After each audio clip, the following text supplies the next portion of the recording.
Carlos Allen gets what amounts to a life sentence of 124 years behind bars. This man was sentenced to 124 years. What did he do? Court documents show Allen sold fentanyl to 24-year-old Austin Elliott last year, resulting in Elliott's overdose death. You heard that correctly. Carlos Allen, the man being sentenced to 124 years in prison, sold fentanyl to Austin Elliott. Austin Elliott overdosed and died. And they're charging him for his murder. Next week on April 11th is the 1-year anniversary of Daunte Wright being murdered by Kim Potter. Kim Potter, who only got 2 years in prison for murdering Daunte Wright. Remember Amber Geiger, who walked in Botham Jean's apartment and murdered him in his own house and only got 10 years? Remember Brock Turner, who got 6 months for raping a girl while she was unconscious and he only served 3 months? Now, before you bootlickers get started on he shouldn't be selling drugs, the reason you think that is the indoctrination of the media following the war on drugs, which was nothing more than a policy that was used to purposely over-arrest and over-incarcerate black men in America.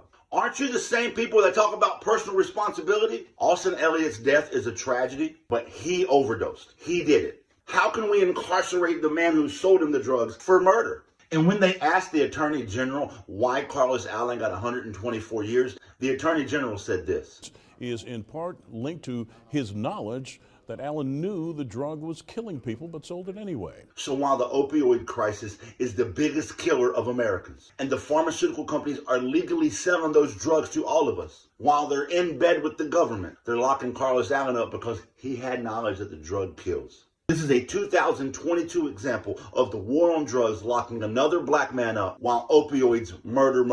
The hypocrisy and the systemic racism is real. And the war on drugs. Free Carlos Allen.